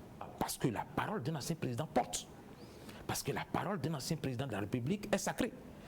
Et parce que cette parole signifie toujours quelque chose, quel que soit ce que l'ancien président peut dire, non seulement il crée une gêne au sein de l'opinion, mais en plus, c'est qu'il crée une gêne au sein de la classe politique et principalement au niveau de son successeur.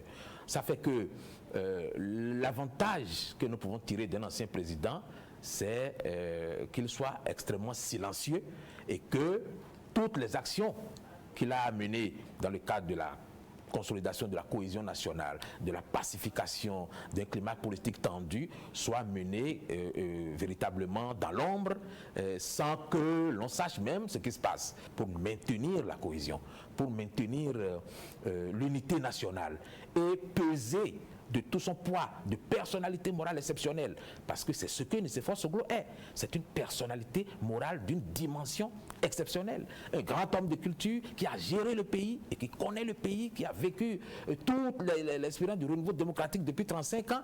C'est un vrai monument. Et à partir du moment où il incarne tout cela, lorsqu'il ouvre la bouche pour dire quoi que ce soit, il divise l'opinion. Donc, si la parole d'un ancien président de la République est d'or, son silence est de diamant.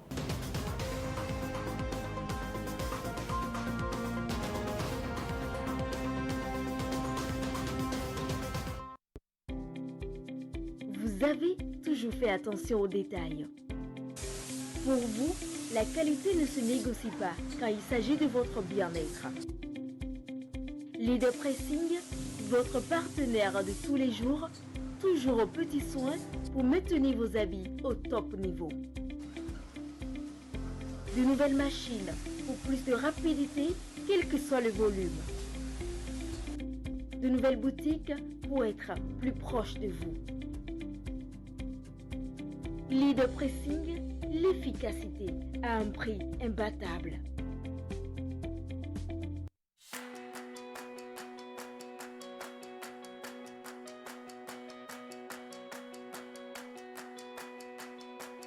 Envie de transformer votre intérieur, envie de composer votre salon à votre image, selon votre style et en fonction de votre goût.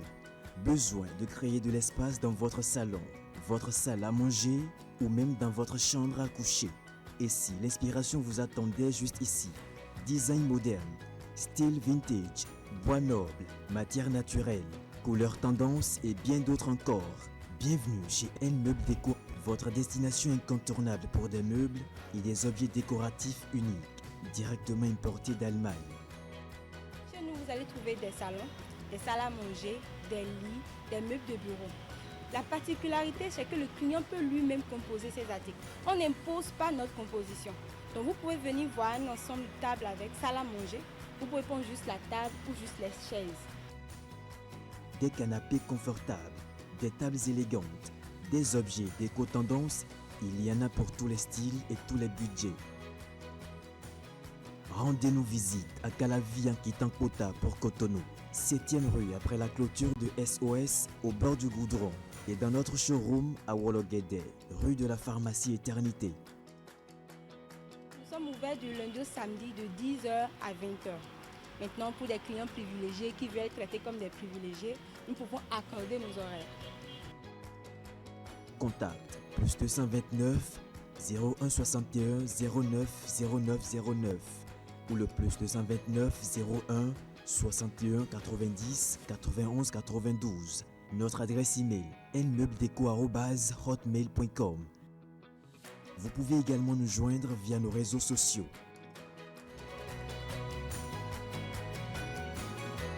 Sublimez votre intérieur, révélez votre style.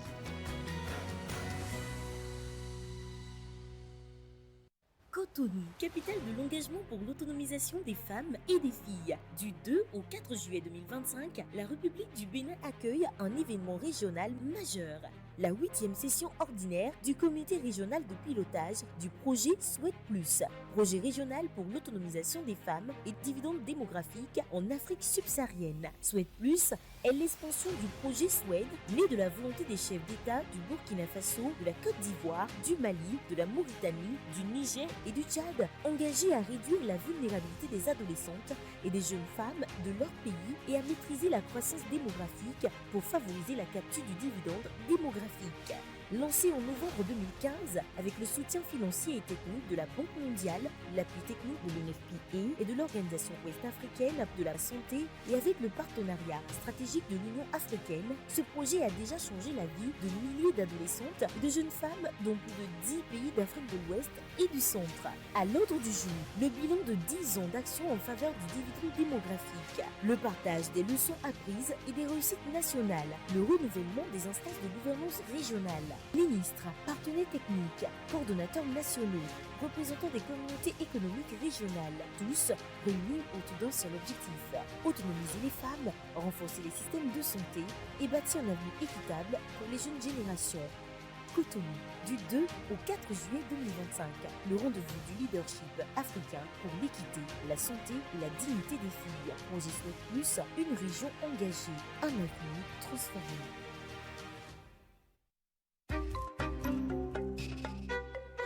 Le Gaiman est un acteur cybercriminel qui utilise illégalement les nouveaux systèmes informatiques pour soutirer de l'argent aux paisibles citoyens en les escroquant ou en les volant. Une telle activité est une infraction à la loi et est passible de sanctions contre les acteurs et leurs complices, parents, amis, religieux, spiritualistes et charlatans. Ne soyons pas naïfs. Il n'y a pas de réussite sociale sans effort. Pour tout renseignement et assistance contre la cybercriminalité, appelez les numéros 63 09 51 61 ou le 63 09 51 62, le 65 48 78 114 ou écrivez-nous à l'adresse mail ocrc@dgpr.bj.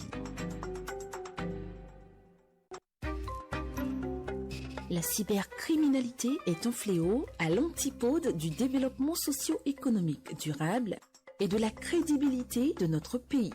Ne permettons pas aux cybercriminels et gaïmans de salir la réputation de notre pays et de ruiner nos efforts collectifs en faisant fuir les investisseurs. Ensemble, combattons la cybercriminalité en dénonçant les gaïmans. Pour tout renseignement et assistance contre la cybercriminalité, appelez les numéros 63 09 51 61 63 09 51 62 65 48 78 74 ou écrivez à l'adresse mail au crc@dgpr.bj.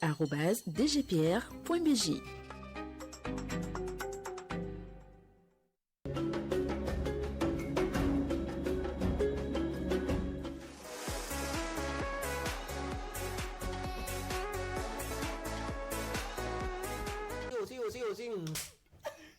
26 minutes.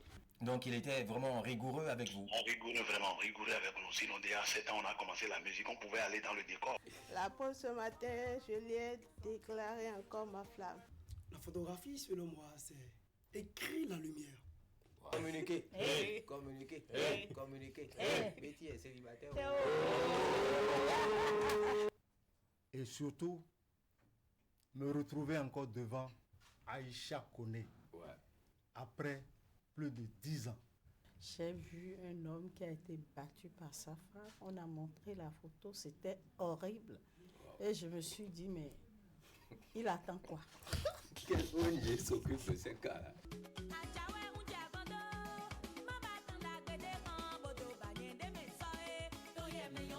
Vous devez avoir votre convention de vente, bien évidemment, ce qui montre que vous avez acheté le domaine.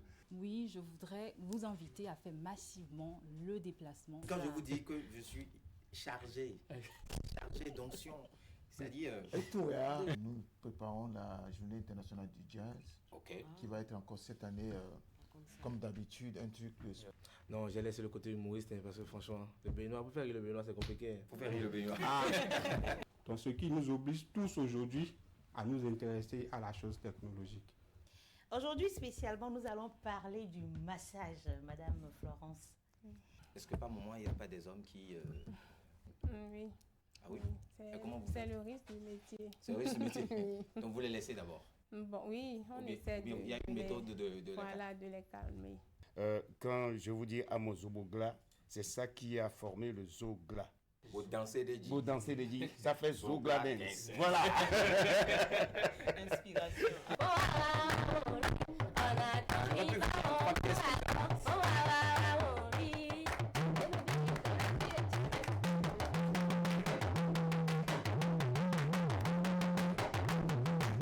On va checker la liste. Oui ou non? Moi, heureusement que j'ai jamais eu d'ex. Le ciel va tomber. La ciel va tomber. Prends bien soin de moi, chérie, ne me néglige plus. Bravo. Merci à toute l'équipe. Vous êtes tout simplement formidables. On se donne rendez-vous mercredi pour une nouvelle aventure sur Le Plein de Midi. Au revoir. Au revoir.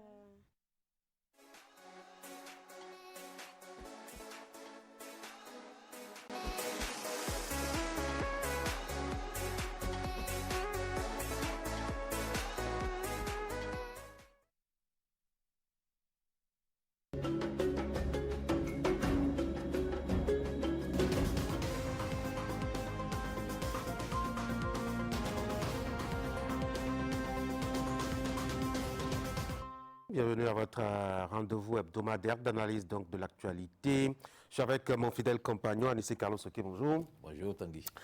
Il y a 35 ans, effectivement, en 19 février 1990, démarrait la grande réunion nationale politique. Qu'est-ce qui a bien pu expliquer que malgré qu'on a eu d'abord des appréhensions au départ, puis après ces questions préjudiciables, etc., qui ont été évoquées par la suite, qu'on ait pu quand même tenir la barque jusqu'au bout? Je pense qu'il y a eu beaucoup de dialogue derrière le rideau. Et ça, j'ai l'impression que ça nous manque aujourd'hui énormément. Il y a eu beaucoup de dialogue derrière le rideau. Parce que le dialogue qui fonctionne, les échanges qui fonctionnent ne se font pas sur la place publique. Un chef d'État, qu'il soit actuel, ancien ou je ne sais, ou futur, il a la liberté totale de se prononcer. Lorsque un ancien président s'exprime sur un sujet quelconque, même si c'est pour féliciter son successeur, il crée des frustrations. Parce que la parole d'un ancien président porte. Parce que la parole d'un ancien président de la République est sacrée. Et parce que cette parole signifie toujours quelque chose, quel que soit ce que l'ancien président peut dire, non seulement il crée une gêne au sein de l'opinion, mais en plus, c'est qu'il crée une gêne au sein de la classe politique et principalement au niveau de son successeur. Ça fait que l'avantage que nous pouvons tirer d'un ancien président, c'est qu'il soit extrêmement silencieux et que toutes les actions qu'il a menées dans le cadre de la consolidation de la cohésion nationale, de la pacification, d'un climat politique tendu, soit mené véritablement dans l'ombre, sans que l'on sache même ce qui se passe, pour maintenir la cohésion, pour maintenir l'unité nationale et peser de tout son poids, de personnalité morale exceptionnelle, parce que c'est ce que Nicéphore Soglo est. C'est une personnalité morale d'une dimension exceptionnelle. Un grand homme de culture qui a géré le pays et qui connaît le pays, qui a vécu toute l'expérience du renouveau démocratique depuis 35 ans. C'est un vrai monument. Et à partir du moment où il incarne tout cela, lorsqu'il ouvre la bouche pour dire quoi que ce soit, il divise l'opinion. Donc, si la parole d'un ancien président de la République est d'or, son silence est de diamant.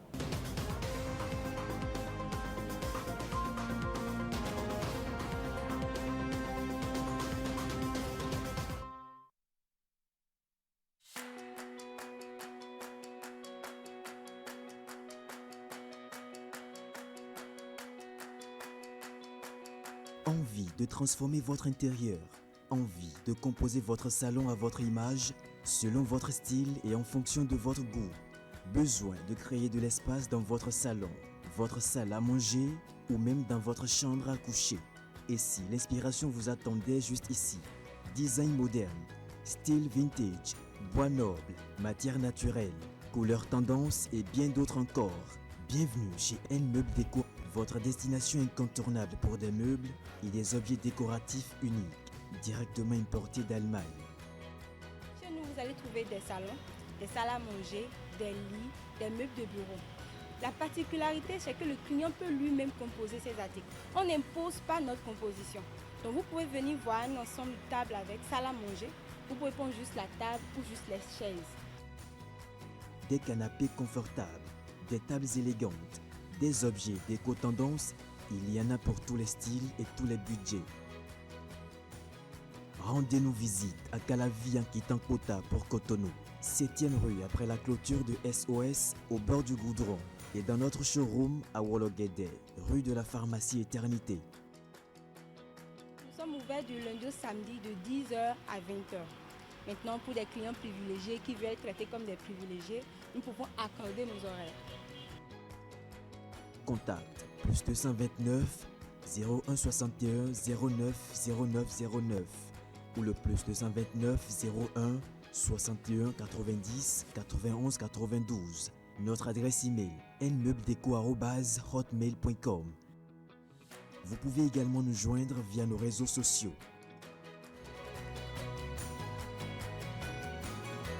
Sublimez votre intérieur, révélez votre style.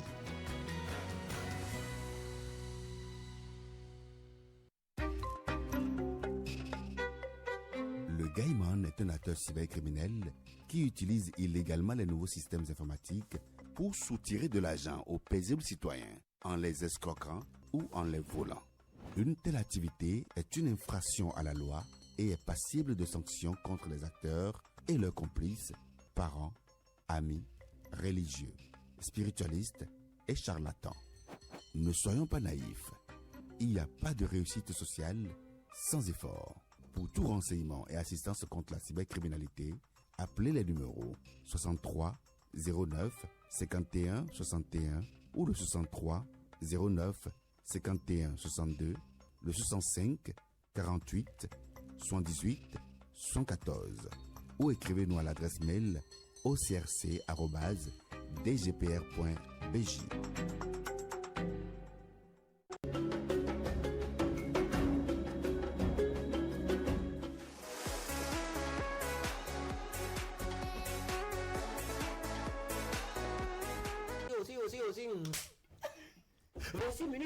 Donc il était vraiment rigoureux avec vous. Rigoureux, vraiment rigoureux avec nous. Sinon, déjà à 7 ans, on a commencé la musique, on pouvait aller dans le décor. La pause ce matin, je lui ai déclaré encore ma flamme. La photographie, selon moi, c'est écrire la lumière. Communiquer. Communiquer. Communiquer. Betty est célibataire. Et surtout, me retrouver encore devant Aïcha Koné. Ouais. Après plus de 10 ans. J'ai vu un homme qui a été battu par sa femme. On a montré la photo, c'était horrible. Et je me suis dit, mais il attend quoi? Quel ONG s'occupe de ces cas-là?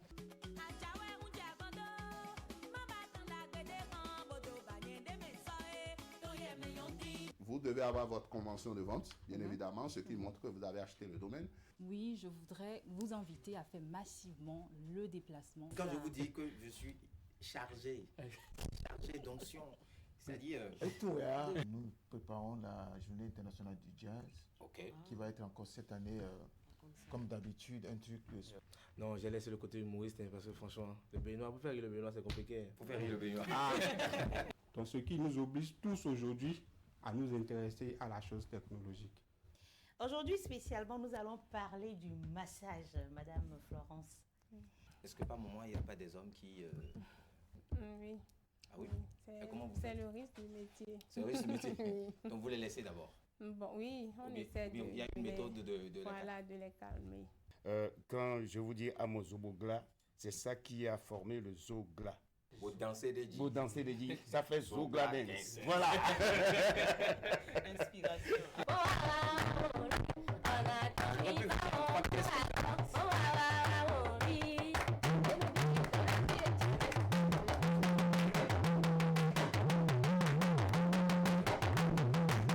On va checker la liste. Oui ou non? Moi, heureusement que j'ai jamais eu d'ex. Oh, le ciel va tomber. La danse va tomber. Prends bien soin de moi, chérie, ne me néglige plus. Bravo. Merci à toute l'équipe. Vous êtes tout simplement formidable. On se donne rendez-vous mercredi pour une nouvelle aventure sur le plein de midi. Au revoir. Au revoir.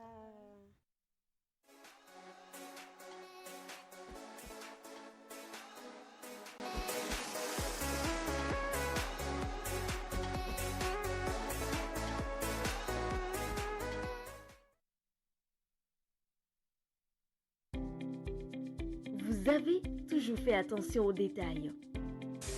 Pour vous, la qualité ne se négocie pas quand il s'agit de votre bien-être. Leader Pressing, votre partenaire de tous les jours, toujours aux petits soins pour maintenir vos habits au top niveau. De nouvelles machines pour plus de rapidité, quel que soit le volume. De nouvelles boutiques pour être plus proche de vous. Leader Pressing, l'efficacité à un prix imbattable.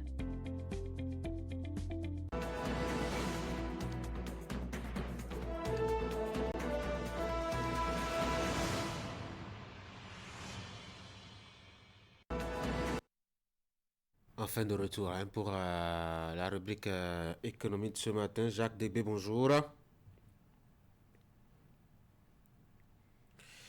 Jacques, on va parler un peu du seuil de pauvreté ce matin, dont les éléments d'appréciation ont été revus à la hausse. Le seuil international de pauvreté, Jacques, revu donc à la hausse par la Banque mondiale depuis le mois de juin 2025. Cet indicateur économique est passé de 2,15 $ par jour. D'entrée, que faut-il déjà comprendre par cette augmentation, donc, je dois dire, du seuil de pauvreté? Oui, le monde rouge, le candidat, c'est les social évolué, les statistiques économiques avec. Oui, c'est quand même passé récemment, il y a 2,15 $, à environ 1200 francs CFA. Et le seuil de pauvreté est désormais revu à la hausse, il est passé à 3 $, à environ 2000 francs CFA. Alors, qu'est-ce que cela voudra concrètement dire? Cela voudra distinguer que si par jour vous revenez à 2000 francs CFA, 3 $ donc à la monnaie. excellent à l'étude de la pauvreté monétaire, pour être encore plus explicite, tout ce qui gagne un salaire de moins de 60 000 francs par mois sont considérés comme des pauvres, les de la Banque mondiale d'investissement. Le Luxembourg, la conséquence directe de cette nouvelle donne est que le nombre de pauvres ouvriers et à travers le monde va automatiquement connaître une augmentation de 6,8 milliards en gagnant plus de 1200 francs par jour. Vous étiez considéré comme quelqu'un qui n'est pas pauvre. Depuis le mois de juillet passé, tel n'est plus le cas, même avec 1900 francs par jour comme revenu, vous êtes considéré dans la base de la vie, dans la pauvreté. Vous dites attention qu'il ne faut pas, en tout cas, prendre ces éléments, mettons pour argent comptant, il faut avoir quelques réserves. Oui, nous parlons en fait ici de la pauvreté monétaire, comme vous l'avez dit, parce qu'il y en a, avec moins de 2 francs par il y a un salaire de 50 000 francs par jour, par rapport à mon village, qui est en sorte de craindre parce que il a peut-être, s'il y a un côté, il a un de malice, de manœuvre militaire, de pouvoir se passer à ses besoins, de nourrir sa famille avec un peu de juridique communauté à côté, il a des musulmans, quelqu'un qui a 60 000 francs par mois en étant partout, c'est pas pareil que quelqu'un qui a 60 000 francs par mois en étant côté, parce que, eh bien, le logement, les charges, le loyer, les dépenses au quotidien, la scolarisation des enfants, tout dépend de chaque localité, de chaque région. Il y a donc une disparité en termes de situation géographique de l'individu. Donc, il faut des dépenses en parlant de pauvreté, qui gagne, imaginez, 3 dollars par jour en étant au Bénin, c'est pas pareil que quelqu'un qui gagne 3 dollars en Côte d'Ivoire, par exemple. Donc, c'est un indicateur économique qui est à prendre avec beaucoup de pincettes, c'est un indicateur qui est dans l'année 14, mais si vous avez 3 dollars et que vous êtes dans un village comme par exemple, vous pouvez vous en sortir, pendant que le pays est par rapport avec 3 dollars, c'est plus compliqué, c'est pour que les gens sont déjà à côté de nous. C'est-à-dire qu'il faut prendre cet indicateur-là, c'est un indicateur international, c'est un indicateur de base pour mesurer un peu la pauvreté à travers le monde. Il faut le prendre avec beaucoup de pincettes, mais ça permet quand même de situer les divisions de gouvernement et le niveau de pauvreté, le niveau de pauvreté à travers le monde, la réalité des politiques économiques. Et vous dites que c'est un élément incitateur aussi des dirigeants à revoir un peu leur politique sociale et salariale aussi. Oui, le nouveau seuil de pauvreté s'indique en réalité une petite pression des dirigeants politiques et aussi des entreprises, parce que cette nouvelle norme avec la réalité des politiques économiques et commerciales a commencé déjà par le signe le salaire minimum professionnel garanti. Ce salaire de 52 000 francs par mois au BS, comme je viens de le dire, désormais pour être considéré comme quelqu'un qui n'est pas pauvre, il faut avoir 60 000 francs par mois, parce que le salaire de pauvreté est passé à 2 000 francs par jour, si je me rends compte environ par 30 jours, donc on a 60 000 francs par mois, alors que le pays a 52 000 francs, tout cela sont donc payés aussi, considérés comme pauvres. Conséquence, l'État, les dirigeants doivent en réalité réaliser en termes de politique, qui n'est pas évident. Vous savez, il y a un moment de 3 ans, le gouvernement du président particulièrement a procédé à un réajustement de cette ligne-là qui est passé de 40 000 francs, 72 000 francs, qui est passé à une augmentation de 30% à l'époque. Est-ce que le gouvernement a aujourd'hui les coûts de France pour pouvoir procéder à une nouvelle réévaluation d'ici dans notre pays?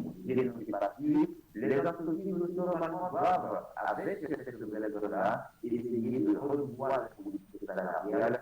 On est sûr que les entreprises de la Mongolie qui déjà ont du mal à payer les cibles peuvent encore essayer d'augmenter les salaires. Ça reste une équation difficile. Quand vous discutez avec les entreprises, ils n'ont pas les richesses nécessaires pour pouvoir essayer d'augmenter les salaires de leurs collaborateurs, malgré parfois les bonnes volontés, d'améliorer les conditions de vie de leurs collaborateurs, mais avec la situation économique, les conditions financières et les responsabilités, on assiste même parfois des licenciements, à des coupes budgétaires, à des réajustements au niveau du personnel pour pouvoir payer. Donc, je ne suis pas tous les éléments de soit en mesure d'augmenter les salaires, qui fait qu'avec ce nouveau seuil de pauvreté, le nombre de pauvres a automatiquement augmenté, pas seulement au Bénin, pas seulement en Afrique, mais partout dans le monde.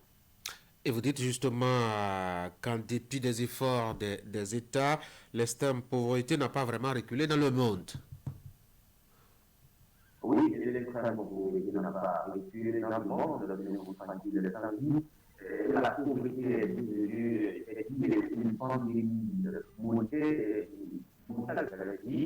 si en temps la phase de la extrêmement pauvreté est divisée par 4, depuis 2017, le chiffre diminue plus que les statistiques publiées récemment libérées, plus de 700 millions de personnes dans le monde relativement limité. En Afrique, vivent avec moins de $2,15 par jour, soit environ 200 francs CFA, alors que le seuil de pauvreté est amélioré, réajusté par la Banque mondiale de l'Europe, est désormais largement au-dessus de 700 millions de pauvres à travers le monde, alors qu'on est un peu plus de 8 milliards c'était plus de 10, de la population mondiale vit en dessous du seuil de pauvreté et de situation, et qui s'explique en grande partie par les conflits mondiaux, les dérèglements climatiques et les catastrophes naturelles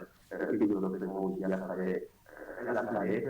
La mondiale dit que les gens ont prendre le problème à le corps, mais les discussions disent que les difficultés de procéder à des ajustements anticonceptifs de filles, il y a des revalorisations salariales, mais il y a un mécanisme peut-être sur lequel les gens doivent s'appuyer, c'est la redistribution de la vie de la famille de responsabilité partagée, dont nous avons tout le temps parlé ici, mais qui peine à être effectivement vous savez depuis quelques semaines, le qui bat le salaire des ministres, des députés, des cadres, des hauts cadres de l'État, beaucoup de nations de salaire, quelque part, il ne faut pas réajuster, redistribuer de manière beaucoup plus équitable les revenus.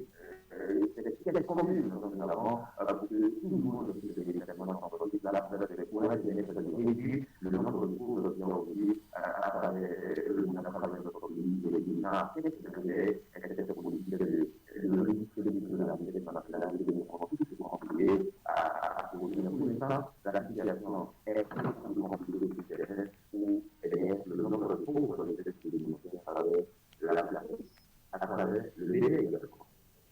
Jacques Débé, merci.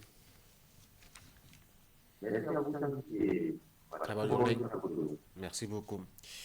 Retour à Cotonou. Mesdames et messieurs, voici maintenant nos débats.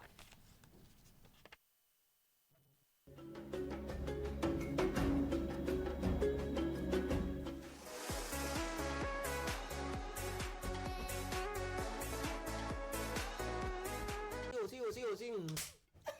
26 minutes. Donc il était vraiment rigoureux avec vous. Vraiment rigoureux avec nous. Sinon, déjà à 7 ans, on a commencé la musique, on pouvait aller dans le décor. La pause ce matin, je lui ai déclaré encore ma flamme. La photographie, selon moi, c'est écrire la lumière. Communiquer. Communiquer. Betty est célibataire.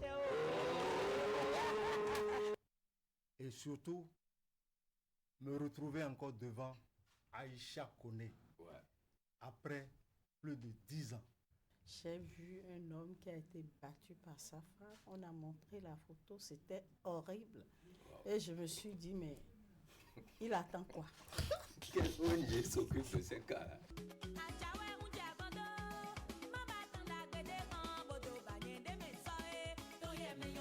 Vous devez avoir votre convention de vente, bien évidemment, ce qui montre que vous avez acheté le domaine.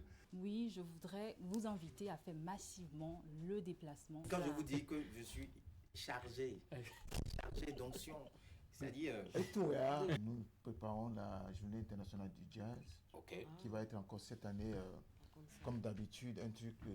Non, j'ai laissé le côté humoriste, hein, parce que franchement, le Béninois, pour faire rire le Béninois, c'est compliqué. Hein. Pour faire rire le Béninois. Donc ce qui nous oblige tous aujourd'hui à nous intéresser à la chose technologique. Aujourd'hui, spécialement, nous allons parler du massage, Madame Florence. Est-ce que par moment, il n'y a pas des hommes qui... Oui. Ah oui. C'est le risque du métier. C'est le risque du métier. Donc vous les laissez d'abord. Bon, oui, on essaie de... Il y a une méthode de les calmer. Quand je vous dis Amozobogla, c'est ça qui a formé le Zogla. Vous dansez des dits. Vous dansez des dits, ça fait Zogla dance. Voilà. Inspiration.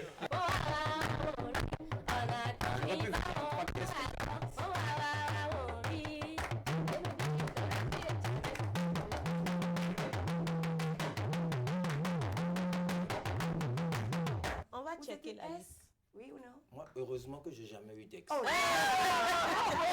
ciel va tomber. La ciel va tomber. Prends bien soin de moi, chérie, ne me néglige plus. Bravo. Merci à toute l'équipe. Vous êtes tout simplement formidables. On se donne rendez-vous mercredi pour une nouvelle aventure sur le plein de midi. Au revoir. Au revoir.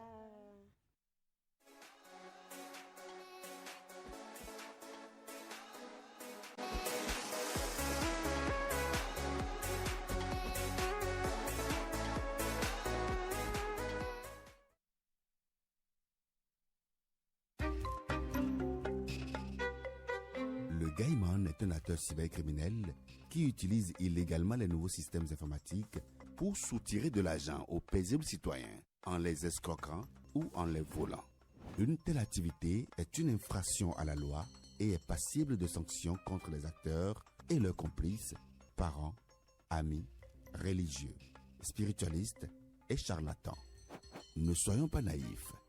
Il n'y a pas de réussite sociale sans effort.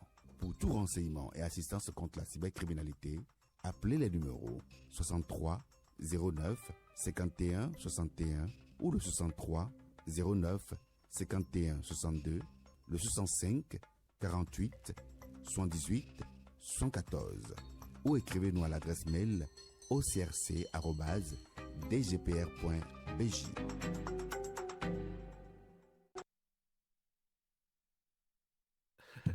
Un peu surpris par mon réalisateur. Mesdames et messieurs, je dois vous présenter toutes nos excuses ce matin. Vous n'aurez pas droit à la partie débat de notre de ce numéro de votre matinale. Quelques soucis techniques nous ont fait perdre beaucoup de temps. Vous vous êtes certainement rendu compte. Je vous propose donc qu'on passe à la revue de presse. Et c'est une promesse. Demain, on repassera par ici pour discuter donc des deux sujets que j'avais annoncés. Il y a en tout premier lieu cette question de sécurité désormais qui prend une nouvelle tournure, notamment dans la partie septentrionale du Bénin, au-delà des actes de terrorisme. On a quand même des prises d'otages avec réclamation de rançon qui se multiplient. Le dernier en date, c'est la semaine écoulée avec une fille qui a été enlevée. On reviendra là-dessus. Et puis on dira aussi, mettons deux mots sur cette série de morts enregistrées dans le monde des professionnels des médias. Le dernier en date, Philippe Rado, un douanier de la profession comme on l'appelle, qui a quand même participé à la formation de plusieurs générations dans le monde des professionnels des médias au Bénin est parti. Qu'est-ce qui peut expliquer qu'en moins de 2 semaines, on est jusqu'à 5-6 professionnels des médias qui soient passés de vie à trépas? Voilà donc le deuxième sujet qu'on avait prévu débattre, dont on avait prévu débattre ce matin, mais pour question donc de temps, je vous prie vraiment de recevoir ces excuses. On va se voir demain pour mettons fouiller dans tous ces sujets-là. Merci d'avoir été là, merci pour votre compréhension et à demain. Derrière moi, la revue de presse.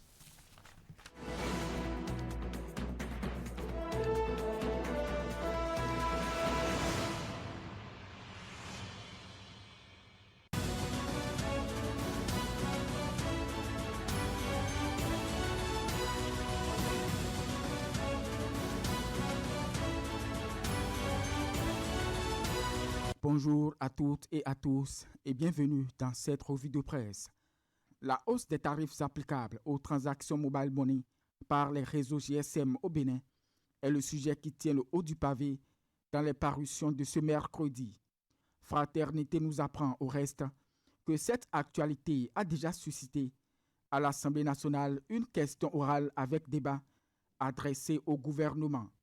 En effet, le 4 juillet 2025, Joël Godonou, représentant du groupe parlementaire Les Démocrates, a interpellé l'exécutif sur les hausses abusives des tarifs des opérations mobile money. Membre de l'autorité de régulation des communications électroniques et de la poste, ARCEP, le député souhaite obtenir des informations concernant la participation ou à tout le moins l'implication de l'ARCEP dans le projet des nouvelles tarifications, précise le quotidien Maison. Mais en attendant que cette initiative ne trouve une réponse formelle, Fraternité nous rapporte la réaction de Wilfred Léandre Ngwedi qui clarifie la responsabilité de l'État dans ce dossier. Cette décision des opérateurs GSM n'est ni une décision du gouvernement ni de l'ARCEP Bénin, a-t-il affirmé. Selon lui, les tarifs des services financiers numériques, notamment le mobile money, relèvent de la régulation de la Banque centrale des États de l'Afrique de l'Ouest. Le gouvernement se dédouane de l'augmentation des frais de retrait, en déduit le Télégramme, alors que le président de la BDC, Simon Narcisse Ronsou, approché par Bénin Intelligent, interprète cette augmentation tarifaire comme un profond mépris pour les droits des consommateurs. De son côté, le matinal s'intéresse à l'état de forme du parti Bloc républicain, brutalement secoué par les affaires à Dambi et à Kona. En l'espace de 6 mois, cette formation politique a quasiment mis hors d'état de nuire 2 de ses principaux cadors, en l'occurrence les ministres Paulin Akpona et Seydou Adambi, rappelle le Canard, qui rapporte qu'au dire du vice-président chargé de la communication et de l'information, Rodrigue Ogouale, les sanctions infligées aux 2 personnalités n'ont nullement ébranlé le parti. Il l'a fait savoir au détour de l'émission Focus dont il a été l'invité. On reste sur la scène politique avec Nord-Sud Quotidien qui annonce la résurrection de la Renaissance du Bénin. Le quotidien indique qu'il s'agit de l'intention de l'ancien ministre de la Jeunesse et des Sports, Kaniou Soglou, dévoilé dimanche 6 juillet 2025 sur le plateau de ESAE TV, après un regard critique sur la réforme du système partisan. En exprimant sa volonté à faire renaître ce parti de ses cendres, l'ancien député dit vouloir honorer la promesse faite à sa défunte mère, Rosine Vieira Soglou. Matin Libre réagit à cette nouvelle velléité de résurrection d'anciens partis politiques et affiche « Après le PRD, la RB s'annonce ». Kaniou Soglou de sortie pour révéler son engagement à redonner vie à la Renaissance du Bénin. Le patriarche Nicéphore Dieudonné Soglou, son géniteur, était également en déplacement. L'ancien président de la République a effectué une visite chez le fondateur du centre agroécologique Songaï, nous souffle l'événement précis. L'objectif de cette visite était, détaille le Canard, non seulement de revoir un ami de longue date, mais aussi l'encourager pour sa ténacité et son engagement dans une initiative de plusieurs décennies qui valorise le potentiel agricole de l'Afrique tout en créant des emplois pour les jeunes en vue de renforcer le tissu économique local. En ce qui le concerne, Yayi Boni est à nouveau déniché pour une mission sous-régionale. L'ex-chef d'État est à la tête d'une importante délégation du Forum des sages de l'Afrique de l'Ouest en mission de paix à Abidjan. Une information livrée par Le Soleil Bénin Info. Parlons éducation à présent avec Libération qui indique que la première délibération du baccalauréat session de juin 2025 est prévue pour ce jour. Le quotidien précise que la session de remplacement démarre le 14 juillet prochain au CEG Sainte-Rita de Cotonou. Un fait de société pour terminer, mesdames et messieurs, le Télégramme rapporte qu'après avoir cambriolé un collège, un élève mineur a été arrêté à Kobli, dans le département de la Takora. Fin de la revue de presse de ce mercredi 9 juillet 2025.